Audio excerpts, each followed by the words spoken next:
People who used to not believe in ghosts but do now. What experience changed your mind?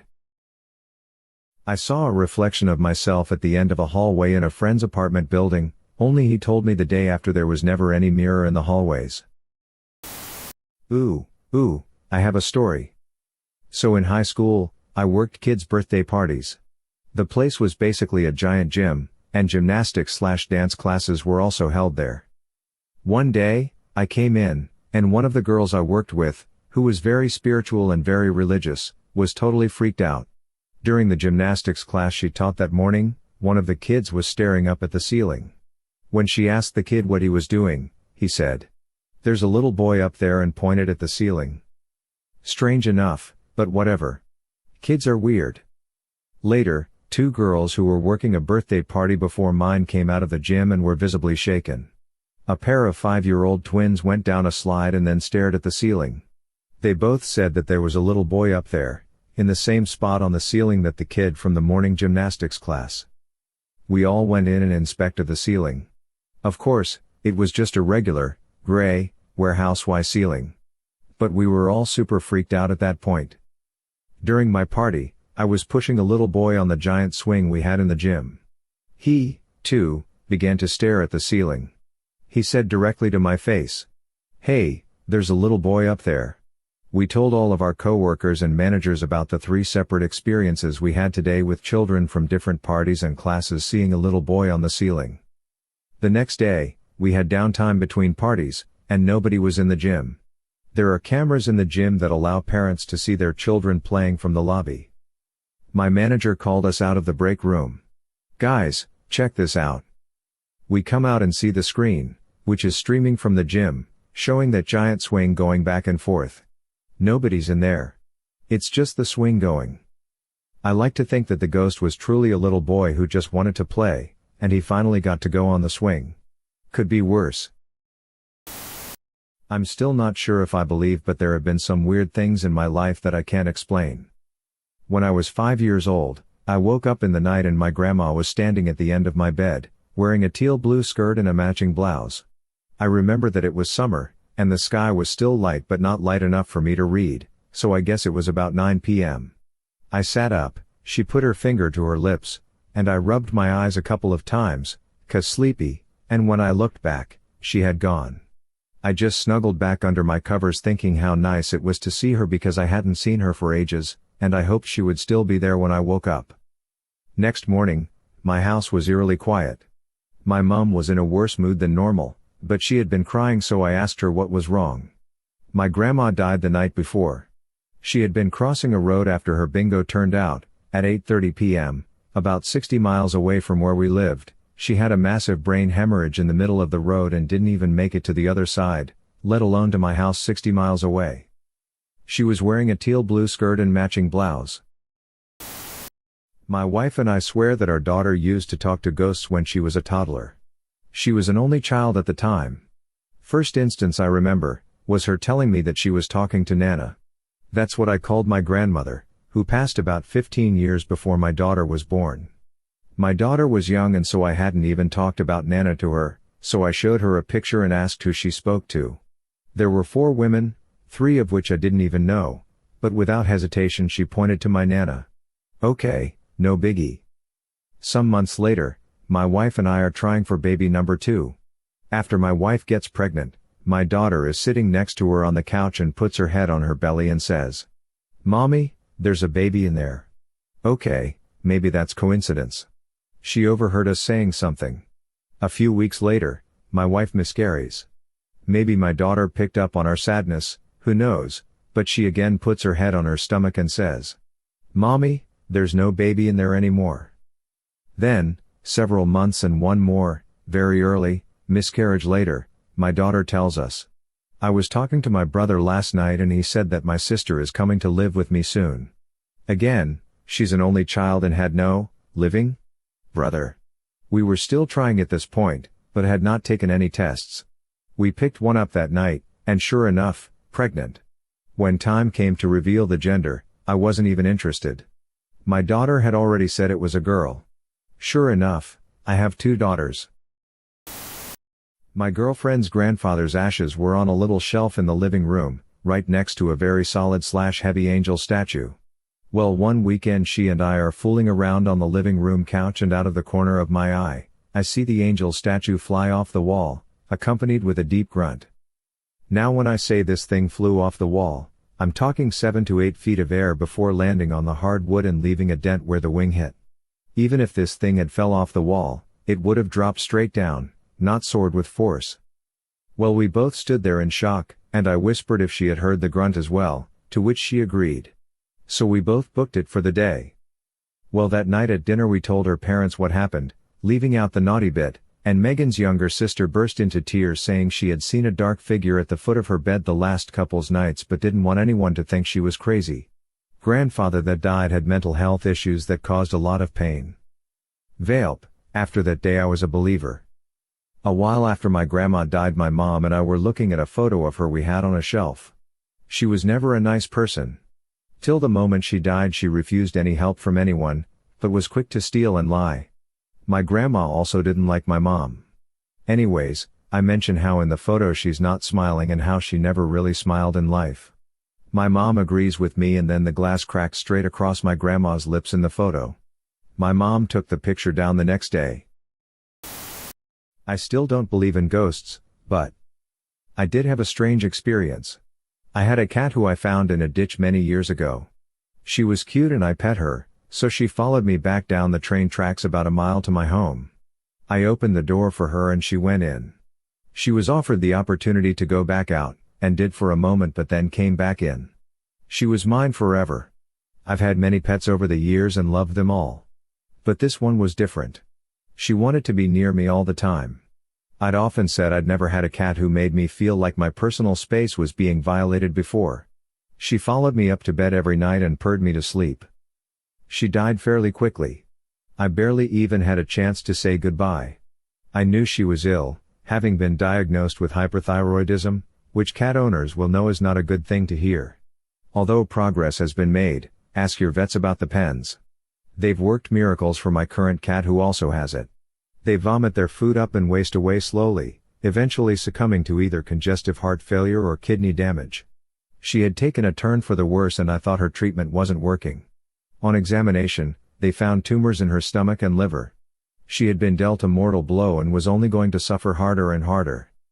In the most painful one I've ever had to deal with, I put her down and she even meowed one last time before the end. I forgot to mention that this cat was also the most talkative I've ever had. She frankly wouldn't shut up. I buried her in the yard to keep her close and tried to go to sleep, completely beside myself with grief. As I lay down, I heard something familiar. I live in an old house and my bedroom doesn't have a door, so I installed one of those plastic sliding doors. The slats it's made of make a telltale clacking sound when they're disturbed, like they did when a cat pushes in between them and the door frame. I heard this, and a moment later, I felt the foot of my bed compress, and could feel the mattress deform around my feet, up beside my legs and roughly to my hips. I looked. No cat.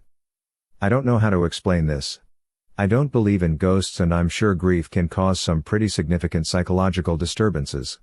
A quick perusal of my post history will very quickly show I am anything but cuddly, but I was absolutely in the kind of deep grief where one would expect that, as I love that cat more than basically anything else. Even typing this now, years later, is making my eyes well up with sadness for my lost friend. I could write off the sound of the plastic slats as a breeze or a hallucination. Older members of my family said they saw my father after he died, and I've read about grief-induced hallucinations before. But to feel my mattress deform like that, in exactly the way she used to circle my feet and come up beside me. I don't know what to think. A few weeks after we put our dog down, I felt the compression of footprints walking next to me along the mattress, like she used to do when she wanted to cuddle. Was comforting in a way but also scary and confusing. When I was about 10 to 14 I had terrible insomnia. I would imagine things and felt incredibly unsafe, as though I was being watched, although I never admitted this to anyone. I began only sleeping on the couch, with my back against the wall, and had to have the TV or some sort of light on. I missed an immense amount of school because of this, so my mom had me see a neurologist.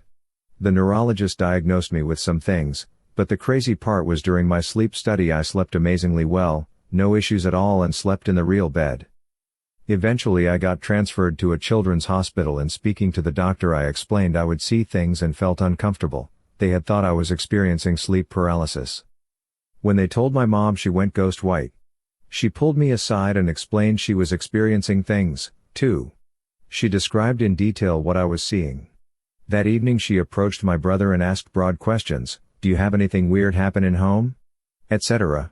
He also described what we experienced. It was then I realized we must have paranormal activity, and I've believed it ever since. When we moved out of that house, all my sleep issues abruptly stopped, and I haven't experienced it since. What were these experiences, if you don't mind? Sorry, I didn't think the post would really get this much attention, so I didn't put a lot of effort into detail. I would see a large dark figure that I believed to be a man who would walk the halls at night. I would see things happening or hear things happening, like a cup would fall off the counter or items on an entry table move. One evening I remember seeing a black figure that was smaller, size of basketball, run across my bedroom floor, hit the wall, and went under my bed. As I was convincing myself it was imaginary, my mom came running in since she heard the thud. At the time we hadn't all concluded the ghost thing, so I didn't say what it was but ran out the house and spent the night at my friend's because I was terrified. My mom experienced many times the feeling of someone sitting on her bed. She said she'd think it was one of us and look, but there wouldn't be anyone there, just an indent as if someone was. There's more, but I'm at work, my break's over. I'll have to keep typing later if there's interest. Worked at a public pool. I would work alone after hours cleaning the building and the pool. One night around 2 a.m. I'm cleaning the change rooms. The pool has been closed for 4 hours at this time. I hear the sound of a child's laughter and bare feet running across the pool deck. I go out and scan the area. There's nobody in sight. The doors are all closed and locked. There is nowhere a kid could be hiding. No wet footprints on the pool deck. I recheck the doors and the security monitors. I am the only person in the building. It was unsettling. Most of my family is extremely religious and believe in ghosts wholeheartedly. Most of them claim to have seen something paranormal at some point in their lives. I wasn't very religious, and I always thought to myself, if I haven't seen it, then it's not real. That changed during my senior year in high school. I was dog sitting at my great aunt's house while she was out of town for a few days. A little after midnight, I'm watching a movie and my aunt's dog starts barking like crazy and runs up the stairs at full speed. The dog was small, but fierce. Suddenly, I clear as day heard a gravelly voice at the top of the stairs say, "Bad doggy." The voice was deep and masculine. I went upstairs because I was certain nobody else was supposed to be there. I looked around and there was nobody in sight. The dog was still barking at something that I couldn't see. She was just barking at an empty hallway. That's when I heard footsteps walking away from us down the hall and into my aunt's bedroom. I could hear the footsteps, but I couldn't see anybody making them. I noped the F out of that house with the dog and went outside in my car. The dog and I slept there for the night.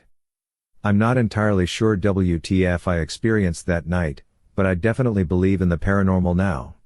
I never told my aunt about what happened, but apparently my great-uncle, her husband, had died in that house a few months after I was born. I never knew him, but I'm willing to bet that it was him who I heard that night. NSFW, I was one of the firefighters working on Ground Zero for 9/11. I lost 2 of my buddies, and it still haunts me to this day. As I was making my way through the rubble, I heard someone screaming. I bolted to wherever I heard the sound, and only found a twisted body on a rebar. The body was burnt and pale, and it looked like it had been there a while. I watched a firefighter walk up the rubble towards me, and hug me. I was confused, but I understood why he wanted a hug. I hugged him back, and when I opened my eyes, there was no firefighter. I stood there, holding a helmet. I don't know how I got this helmet, but it was in my hands. The golden eagle on the front had been bronzed, and a hole through the side of the helmet, with dried blood around it. I was holding this helmet in tears, while in front of an impaled civilian. I did some research, and the firefighter that I hugged had apparently died 3 hours before I saw him. I still have that helmet, and I will never forget the hug the fallen firefighter gave me. I was visiting my mother after my dad died. She went shopping with her sister and left me alone. I heard my dad as plain as day up in his room. He got up from his computer chair, walked over to the door and opened it. He walked down the stairs and stood on the last step for a few seconds before walking back up to his room and closing the door. I was probably 5 feet from him in the living room. I just froze. It scared the hell out of me. I'll be right there, God. I just gotta clean out this hard drive, and search history, before anyone else can see what I was into. I'm reassured now that I know I can still clean my HDD after my death. I can sleep more peacefully,